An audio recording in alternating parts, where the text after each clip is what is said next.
Hello बच्चों, आप सब कैसे हैं? मैं उम्मीद करता हूं कि बहुत अच्छे होंगे। मैं आकाश कुमार बढ़ाना आईसीटी वर्चुअल क्लासरूम में आपका बहुत बहुत स्वागत करता हूं। और बच्चों, जैसा कि आपको पता है कि हमारा 12th क्लास का जो इकोनॉमिक्स सब्जेक्ट है वो आपका प्रारंभ हो रखा है। चैप्टर नंबर 3 हमारा चल रहा है उत्पादन एवं लागत, आप प्रोडक्शन एंड कॉस्ट। तो हम आज कॉस्ट को समझेंगे कि कॉस्ट क्या है। जैसे हमने पिछले लेक्चर में पढ़ा था तो हमने वहां छोड़ दिया था। आज हम कॉस्ट को पढ़ेंगे, कॉस्ट के साथ कुल लागत पढ़ेंगे, कुल स्थिर लागत पढ़ेंगे, कुछ आपकी परावर्तित कुल लागत को पढ़ेंगे। उन सबको जानेंगे ताकि हम ये जानने के बाद जो भी हमारी पूरी सारणी मिलेगी उस सारणिका को, उस तालिका को हम लोग आपका सॉल्व कर सकें, जान सके औसत कुल परावर्ती एवरेज क्या होता है, औसत सीमांत परिवर्तन क्या होता है। उन सबको हम लोग तब पढ़ सकते हैं जब हमको पूरी लागत की हर एक चीजों को हमें पता हो, क्योंकि हमने प्रोडक्शन को बहुत अच्छे से पढ़ा और जाना है। क्लियर है? तो मैं उम्मीद करता हूं कि आप सब बच्चे रेडी होंगे। हम चलते हैं डिजिटल बोर्ड की तरफ। देखिए बच्चों, तो आपको पता होना चाहिए ये तालिका आपका टीवी स्क्रीन के समक्ष आपको दी गई है। आप इसको बहुत अच्छे से देख सकते हैं और आप इसको बहुत अच्छे से क्या बच्चों समझ सकते हैं। जो तालिका आपको दी गई है, इस तालिका को हम लोग बाद में सॉल्व करेंगे। हमको कुछ थोड़ी बेसिक चीजों के बारे में हम लोगों को आपका पता होना चाहिए कि क्या बेसिक चीजें हैं। देखिए, सबसे पहले आपको पता होना चाहिए कि हम लोग आपका कुल लागत कैसे ज्ञात करते हैं। तो कुल लागत निकालने का फार्मूला था कुल परावर्ती लागत जमा कुल स्थिर लागत। इन दोनों के माध्यम से हम क्या करते हैं कि जो हमारी कुल लागत है हम उसको आपका ज्ञात करते हैं कि हम आपका कुल लागत को कैसे ज्ञात कर सकते हैं। क्लियर है बच्चे? आपको पता होना चाहिए कि हम कैसे ज्ञात कर सकते हैं। आपको कुल लागत को हम इस प्रकार से कुल लागत को आपका ज्ञात कर रहे थे। यहां तक हो गया था बच्चों।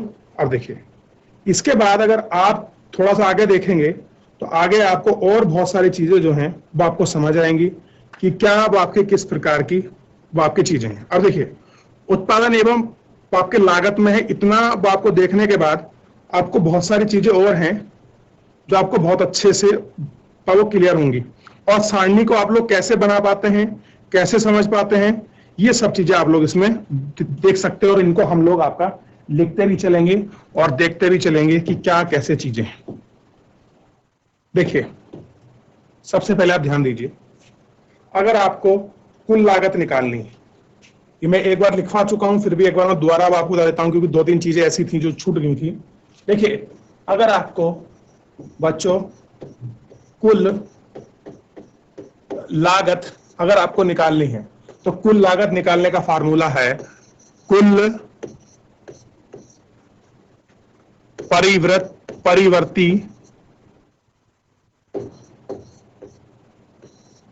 परिवर्ती लागत जमा यानी कि प्लस कुल स्थिर लागत। आप इसको देख सकते हैं, इसके माध्यम से हम कुल लागत निकाल सकते हैं। दूसरा समझिए आप लोग बच्चों, अगर आपको निकालना हो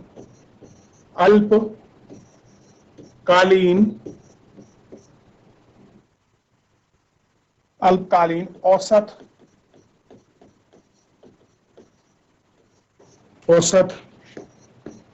लागत। देखिए कैसे निकालेंगे आप अल्पकालीन औसत लागत। इसमें निकालेंगे हम लोग कुल लागत अपॉन क्यू। इसके माध्यम से हम क्या कर सकते हैं, जो अल्पकालीन लागत है हम उसको ज्ञात कर सकते हैं। इतना ध्यान रहेगा बच्चों। चलिए आगे देखते हैं।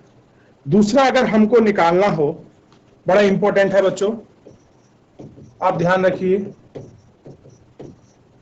औसत कुल परिवर्तीय लागत। आप इसको ज्ञात कर सकते हैं कुल परिवर्ती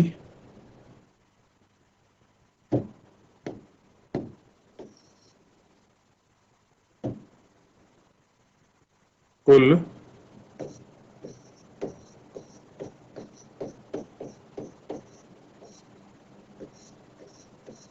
अपॉन क्यू, इसके आधार पर आप इसको ज्ञात कर सकते हैं। अगला देखिए बच्चों, आपको निकालना है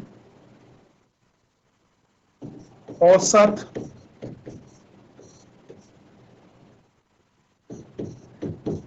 स्थिर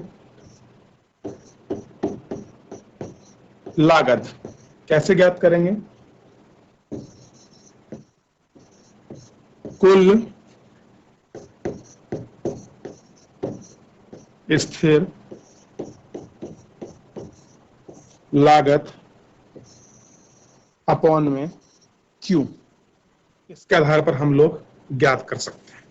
इतना ध्यान रहिए, सूत्र मैं इसलिए बता रहा हूं बच्चों कि जब मैं इसको निकालूंगा तो आप मुझसे ये नहीं पूछेंगे, जो हमारी सारणी दी गई है, जो हमारी वो आपका टेबल दी गई है, इस टेबल को अगर आप लोग देखेंगे तो इस टेबल में आप मुझसे ये ना कहे कि सर ये ज्ञात कैसे कर रहे हैं इस हम सारणी को, कि कुल आपती लागत क्या है, इसको हम कैसे ज्ञात कर रहे हैं, ये परावर्ती लागत क्या है, इनको हम ज्ञात कैसे करें। तो आप ये चीज मुझसे ना पूछें, क्योंकि मैं आपको इनको बता रहा हूं और चैप्टर में आप लोगों ने थ्योरी के माध्यम से इनको पूरा पढ़ा भी है अच्छे से, क्या चीजें हैं।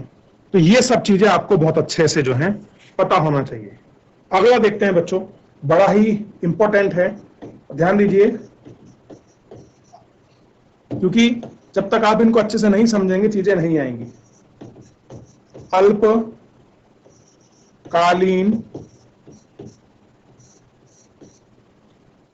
सीमांत लागत कैसे ज्ञात करेंगे? देखिएगा इसको कैसे ज्ञात करेंगे। इसमें करेंगे हम कुल लागत में परिवर्तन अपॉन निर्गत में परिवर्तन। ठीक, इसके माध्यम से हम लोग ज्ञात कर सकते हैं। या ऐसे देख लीजिए इसी को, डेल्टा मतलब कुल लागत अपॉन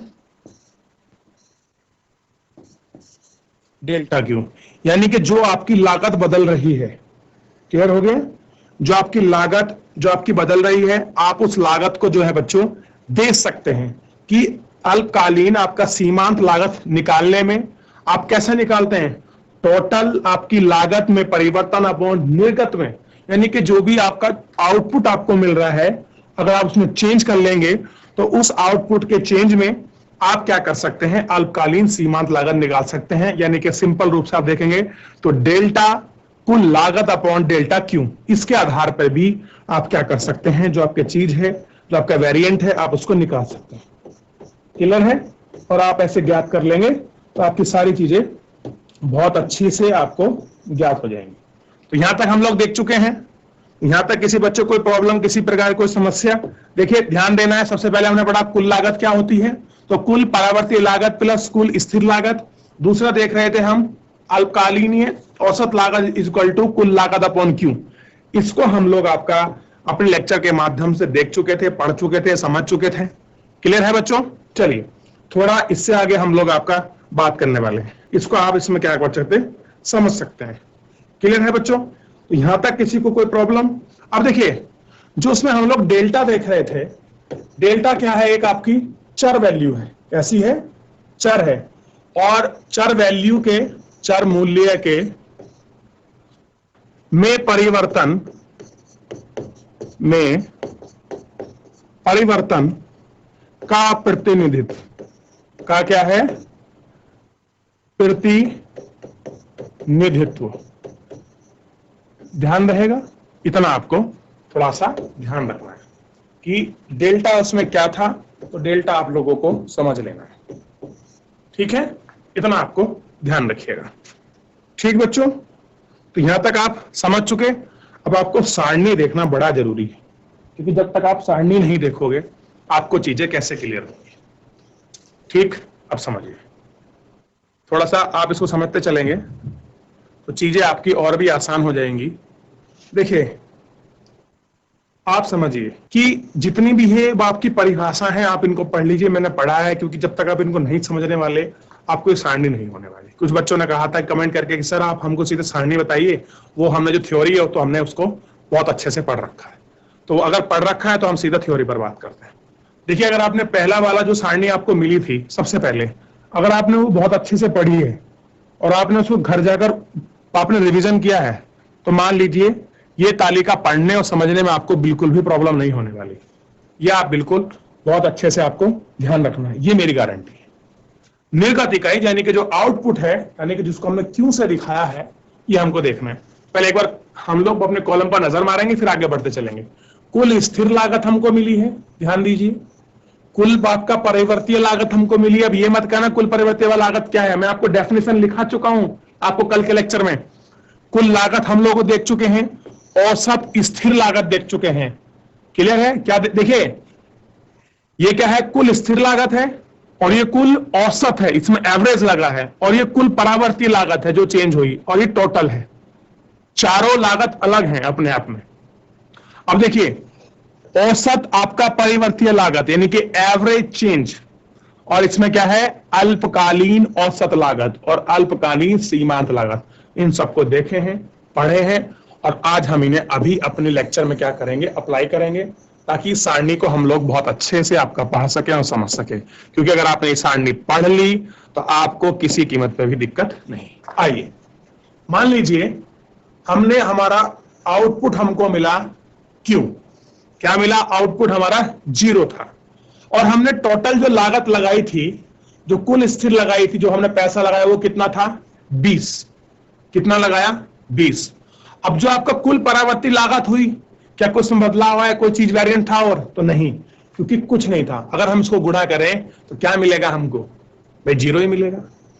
अब हमने किसी वस्तु को बनाया, उत्पादन नहीं हुआ, लेकिन उसमें पैसा तो खर्च हुआ, तो हमारी कॉस्ट तो आई। क्या आई हमारी कॉस्ट? कितनी आई? 20 रुपए आई। तो कुल लागत कितनी हो गई? 20 हो गई। अगर कुछ चेंज करके लागत आती, वेरिएंट लगता, तो हम मानते भी कुछ में बदलाव आया, वेरिएंट हुआ है, तो भैया कुल लागत है कि हमने चीज बनाई थी, इसमें 10 रुपया एक्स्ट्रा खर्चा आ गया उसको पहुंचाने तक के लिए, तो इसलिए हमने उसको ऐड कर दिया। कितनी है? 20। और 20 है, औसत लागत कुछ है ही नहीं, क्योंकि जब वेरिएंट आपका 0 है, डेल्टा क्यों आप देख रहे हैं, औसत लागत निकाल ली, क्यों से भाग करना पड़ता, और क्यों कैसा है? 0, तो आंसर ऑलवेज 0। तो ये सारे क्या हो गए? 0। हम इनको ज्ञात ही नहीं कर सकते हैं, आपका इन्फिनिटी जाएगा, क्या फायदा 0 जाए आपका। चलिए, ये लाइन आपको शायद इतनी अच्छी समझ नहीं आई होगी, अब हम इससे आगे बढ़ते हैं। अब आपको पूरी चीजें बहुत अच्छे से आपको समझ आएंगी। देखिए, निर्गत क्या है? 1 है। कुल स्थिर लागत कितनी है? 20 रुपए है। कितनी है? 20 रुपए। और कुल परावर्तीय लागत कितनी है? आपकी 10 रुपए। तो 10 रुपए ये लागत और 10 रुपए ये लागत, टोटल कितनी हो गई? आपकी 30 रुपए। तो कुल लागत कितनी बनी भैया? तो कुल लागत बनी बच्चों आपकी 30 रुपए। कितनी बनी? 30 रुपए। ठीक है। अब आपको निकालना है एवरेज, औसत लागत, और औसत लागत जब आप निकालेंगे तो निकलेगी किस पे बच्चों? कुल स्थिर लागत अपॉन क्यू। क्या करेंगे? कुल स्थिर लागत अपॉन क्यू। क्यू कितना है आपका? 1 है। क्या है? 1। जब हमने 20 को 1 से भाग दिया तो कितना आया बच्चों? जब हम 20 को 1 से भाग देंगे तो क्या आएगा? 20 ही तो आएगा। सिंपल है, कितना आएगा? 20। क्योंकि औसत स्थिर लागत निकालने के लिए कुल स्थिर लागत अपॉन निर्गत इकाई से हमको भाग देना पड़ता है, तब हमारा एवरेज स्थिर लागत निकल के हमारे सामने आता है। आगे बढ़ते हैं, यहां तो समस्या नहीं हुई। अब देखिए, औसत परावर्तीय लागत यानी कि आपका कुल वहां कितना वेरिएंट चेंज हुआ एवरेज परिवर्तन में। तो पहले कितना था? 20। 10 रुपए और खर्च हो, ऐसा मानिए। कितने का अंतर आया? 10 का। कितने का अंतर आया? 10 का। तो कुल कितना बदला? 10 बदला। अगले स्टेप में और अच्छा समझ आएगा। अब देखिए, दूसरा समझिए, अल्पकालीन औसत लागत। कितना टोटल अब तक इसमें पैसा खर्च हो गया? अगर हम टोटल एवरेज की बात करें तो बच्चों आपके सामने पूरा मिलेगा कि हमारा कितना पैसा खर्च हुआ? 30 रुपए। कितना हुआ? 30 रुपए। और इसको हम कैसे निकालते हैं? कुल लागत अपॉन क्यू, यानी कि 30 अपॉन 1 करेंगे तो आंसर क्या आ जाएगा? इसमें 30। कितना आ गया? 30 रुपए इसमें आंसर आ गया। यहां तक किसी को दिक्कत? अगला देखिएगा, अगले में हम लोग बढ़ रहे हैं। अब अल्पकालीन सीमांत लागत क्या निकालना है बच्चों? अल्पकालीन आपका सीमांत लागत। अब ध्यान दीजिए आप थोड़ा सा अपने बोर्ड पर, और हम लोग निकाल रहे हैं, देखिए सब ये सूत्र लिखाए हैं। अल्पकालीन सीमांत लागत निकालने के लिए कुल लागत में परिवर्तन अपॉन निर्गत में परिवर्तन, इसके माध्यम से तो निकलेगा। तो बच्चों किसके माध्यम से निकलेगा? आपका ध्यान देना है, इस वाले सूत्र के माध्यम से ही तो निकलेगा। अब हम लोग इसको निकाल रहे हैं, तो देखिए कितना है आपका? 10 रुपए। डिवाइड ऑफ 10, आंसर क्या आ गया आपका? 10। यहां तो आपको इतना बड़ा अच्छे से समझ आ गया होगा। बात करते हैं नेक्स्ट वाली लाइन की। चलिए अब देखिए, निर्गत इकाई कितनी हो गई आपके? 20 रुपए हो गए। 2 रुपए, 2 हो गई, 2 यूनिट मान लीजिए, कुछ भी मान लीजिए आप, 2 हो गई। और जो हमारा कुल स्थिर लागत यानी कि टोटल चीज बना उसमें कितना खर्चा हुआ, ऐसे मानिए कि आपका 20 रुपए। कितना हुआ? 20 रुपए। लेकिन जो उसमें कुल परावर्ती लागत, जो उसकी चेंज में मूल्य कितना आया, मान लीजिए उसका मूल्य बढ़ गया किसी चीज के कारण, मशीन का कॉस्ट लग गया, ट्रांसपोर्टेशन लगा, कुछ भी लग गया, वो कितना हुआ आपका? वो कितना आया? 18। और ये तो यहां तक तो आपको ये जो इतना है, इतना तो आपको ये जो भाग है इतना वाला, ये तो हर पेपर में आपको मिलेगा ही मिलेगा, क्योंकि इन 3 के आधार पर ही हम बाकी सारी चीजों को निकाल सकते हैं।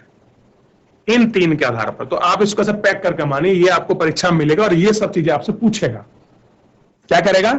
ये सारी जो भी आपको चीजें मिली हैं, ये सारी चीजें क्या है, ये आपसे परीक्षा में आपसे पूछेगा। तो आपको ये सारी चीजें जो हैं वो आपको बिल्कुल बहुत अच्छे से वो आपको पता होने चाहिए। ध्यान है? अब देखिए, तो कुल स्थिर लागत 20 रुपए, कुल आपकी परावर्तीय लागत कितनी? 18 रुपए, यानी कि जो चेंज हो गया मूल्य। अब हमने कैसे निकालते हैं कुल लागत को ज्ञात कैसे करते हैं? तो कुल स्थिर लागत को प्लस कुल परावर्तीय लागत को ऐड कर देते हैं। तो हमने इसको ऐड कर दिया और ऐड कर कर हम लोगों को आंसर मिला कितना? 38 रुपए। यानी कि अगर हम बात करें कि एक मान लीजिए पेन बनाया, पेंसिल बनाई, कुछ भी किताब बनाई, तो जो हमको 2 इकाई जो आपको आउटपुट मिला है, निर्गत जो मिला है 2 यूनिट में, तो 2 यूनिट में जो हमको निर्गत मिला है, उस निर्गत में जो खर्चा आया है कुल, वो कितना आया? 38 रुपए। कितना आया? 38 रुपीज। आर यू क्लियर बच्चों? ठीक है, कितना आया? 38 रुपए। अब देखिए, अब हम लोग निकालते हैं इसकी एवरेज, औसत। क्या निकालते हैं? औसत। औसत कैसे निकलेगा बच्चों? तो कुल स्थिर लागत, कुल स्थिर लागत कितनी है? 20 रुपए, और डिवाइड किससे करना पड़ेगा? अपॉन क्यू, यानी कि निर्गत से। जब हम 20 को 2 से भाग देंगे, ध्यान दीजिए, ये रहा हमारा 20, और जब हम 20 को 2 से भाग देंगे, 2 × 2, और ये आएगा आपका 10। तो हमको औसत कितना मिला? एवरेज आपको कितना मिला बच्चों? 10 रुपए। क्या मिला? 10 रुपए। ठीक, इतना समझ आया? फिर बात करते हैं औसत परावर्तीय लागत। आपको अगर औसत परावर्तीय लागत आपको निकालनी है तो आप कैसे निकालेंगे? तो आप निकाल लेंगे कुल लागत, ध्यान दीजिए, कुल लागत अपॉन में क्यों। कैसे निकालेंगे? कुल लागत अपॉन में क्यों। नहीं बच्चों, हाँ, क्योंकि कुल आपके परावर्तीय निकालने हैं, तो हम बात करेंगे परावर्तीय के। देखिए, तो कैसे निकलेगा? कुल परावर्तीय लागत अपॉन क्यों, यानी कि 18/2। कितना? 18/2, यानी कि जब हम 18 को 2 से भाग देंगे, कितना मिलेगा हमको? 9। तो इसलिए औसत परावर्तीय लागत कितनी हो जाएगी आपकी बच्चों? आपको ध्यान रखना है कि कुल औसत परावर्तीय लागत कितनी हो जाएगी आपको? आपकी 9 हो जाएगी बच्चों। कितनी हो गई आपकी? 9 हो गई। तो यहां तक किसी को समस्या कुछ? अब देखिए, अब आपको निकालनी है अल्पकालीन औसत लागत, और अल्पकालीन औसत लागत को आपको पता है कि कुल लागत अपॉन में क्या करेंगे बच्चों? कुल निर्गत, यानी कि जितना भी है आपका डेल्टा। अब देखिए, पहली कीमत ये थी, दूसरी ये थी, और फाइनल से जो आपका मूल्य बना ये बना। और हम लोग देखे थे कि डेल्टा कुल लागत अपॉन डेल्टा क्यों, यानी को आप सिंपल देखिए, कुल लागत से हम लोग क्या करेंगे इसमें समझिए, हम कुल लागत से आपका निर्गत इकाई इसको भाग देगी, और हमको क्या मिलेगा? हमको हमारा आंसर मिल जाएगा। यानी कि जब हम आपका देखिए बच्चों, आ गया। अगर हम कुल, एक मिनट क्षमा चाहूंगा बच्चों, एक सेकेंड। 2 + 2 18 इक्वल टू 3 10 20, 18 दूनी 38, ये, हाँ अब देखिए कुल परावर्तीय लागत अपोन में क्या जाएगा कुल। अब देखिए जैसे ही मैं 18 को 2 से भाग दूंगा तो 2 नाम 18, तो हमको क्या मिल गया, कुल आपका परावर्तीय आपको लागत मिल गई 9। ठीक है, अब हम ज्ञात कर रहे हैं अल्पकालीन की। अल्पकालीन की बात करें तो देखिए 19 को अगर मैं 2 से भाग दूंगा तो क्या, सॉरी 38 को जब मैं 2 से डिवाइड करूंगा अल्पकालीन औसत निकालने के लिए, तो क्या मिलेगा 19। क्या मिलेगा 19 मिलेगा। अब देखिए अल्पकालिक सीमांत की बात करूंगा। किसकी बात करूंगा, अल्पकालीन सीमांत की। अब मुझे बताइए अल्पकालीन सीमांत कैसे आएगा, कितना आएगा अल्पकालीन सीमांत। देखिए आप समझिए, यहां देखिए ये कितना था आपका 10, और 10 से कितना बढ़ गया 18, कितने में, 1 इकाई यूनिट लगने में 10 से कितना हो गया 18, तो कुल चेंज कितने का आया 8 का चेंज आया। कितने का चेंज आया 8 का। इसको समझिए, मैं आपको पहले भी पढ़ाया था, ये कितने का अंतर आया कुल बच्चों 8 का। 10 से कितना हो गया 18, कितने का चेंज आया 8 का। मैं इसलिए कह रहा हूं अगर आपने पहली बार सारणी पढ़ी होगी, ये सारणी आपको बहुत आराम से आ जाएगी, क्योंकि ये वाला वेरिएंट जो है आपको 3 कॉलम ऐसे मान लीजिए, ए कॉलम, बी और सी कॉलम आपको दिए होंगे आपके पेपर में। कुल लागत पूछ सकता है, एवरेज पूछ सकता है, एवरेज औसत परिवर्तीय पूछ सकता है, अल्पकालीन पूछ सकता है और अल्पकालीन सीमांत पूछ सकता है। लेकिन अगर आपने इनको पूरा अच्छे से पढ़ा होगा तो आप इनको बहुत आसानी से कर ले जा सकते हैं बच्चों, आपको किसी प्रकार की कोई समस्या नहीं होगी। अगला देखिएगा, समझिए, अब 2 से जो आउटपुट है वो 3 हो गया। कितना हो गया 3 यूनिट। पहले भी खर्चा 20 था। अब कुल जो परावर्ती लागत है, जो चेंजेस आई, वो कितने हो गई 24 रुपए। कितने रुपए हो गई 24, 20 + 24 यानी कि 44 रुपए टोटल खर्चा आया। और 18 से 24 हो गया तो कुल परावर्त में कितना लागत आया अल्पकालीन यानी कि आपका शॉर्ट टर्म में बच्चों, तो आप देखेंगे 6 रुपए का अंतर आया। किसका आया 6 रुपए का। अब समझिए 6 रुपए का अंतर आ गया। आगे बढ़िए, अब जो पढ़ाया आपका औसत, आप एवरेज कैसे निकालते हैं और औसत परावर्तीय लागत कैसे ज्ञात करते हैं, अल्पकालीन कैसे ज्ञात करते हैं, अब ये आपको स्वयं निकालना है। क्योंकि मैं 2 कॉलम तक आपको पूरा बहुत अच्छे से एग्जाम्पल करके आपको समझाकर मैं आपको बता चुका हूं, मैं आपको समझा चुका हूं कि हम इसको कैसे ज्ञात करते हैं। क्लियर है क्या करते हैं हम इसको। तो बच्चों आज आपको ये स्वयं जो आपको पूरी मिली है सारणी, आप इसको क्या करें, आप इसको रफ पेपर पर बनाइए, इन 3 पार्ट को, कॉलम को, ए और बी और सी को। बाकी जितनी शेष बनी है आप इसको पढ़ते रहिए और निकालते रहिए। मुश्किल से 10-15 मिनट का काम है, आप इसको कर लेते हैं तो आपको मान लीजिए ये पूरा चैप्टर आपके ऑन फिंगर हो जाएगा। प्रोडक्शन कॉस्ट में जो आपका प्रोडक्शन है वो किस आधार पर हो रहा है और जो हमको लागत है हम कैसे निकाल पा रहे हैं, आप इसको देख सकते हैं। क्योंकि यहां कंफ्यूजन क्या है, जो आपका चेंज हुआ मूल्य है वो भी हमको पता होना चाहिए, जो पहली लागत है वो भी हमको पता होनी चाहिए, और जो सीमांत लागत है, हाँ कितने का वेरिएंट का चेंज आया हमको ये भी पता होना चाहिए, और हम किसको आउटपुट, जो हमारा आउटपुट है, जो हमारा निर्गत है, हम उसको भाग देंगे, हमको ये पता होना चाहिए। अगर हम लोगों को ये पता है तो मान लीजिए हमको कोई किसी प्रकार की समस्या आने वाली नहीं है बच्चों।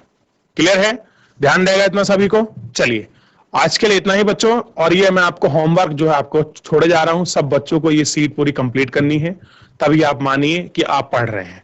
ये आपके लिए जिम्मेदारी है, आप इसको कर पाए बहुत अच्छा, नहीं कर पाए तो बच्चों देखिए मैं तो पहले भी बताना है मेरे को, फिर भी बताऊंगा, लेकिन आपके लिए ज्यादा अच्छा। अगर आप इसको सेल्फ से करते हैं, कोई डाउट होता है तो मुझसे पूछते हैं, ज्यादा खुशी होगी। चलिए आज के लिए इतना ही, मिलते हैं नेक्स्ट लेक्चर में। मुझे जुड़ने के लिए आपका बहुत बहुत धन्यवाद।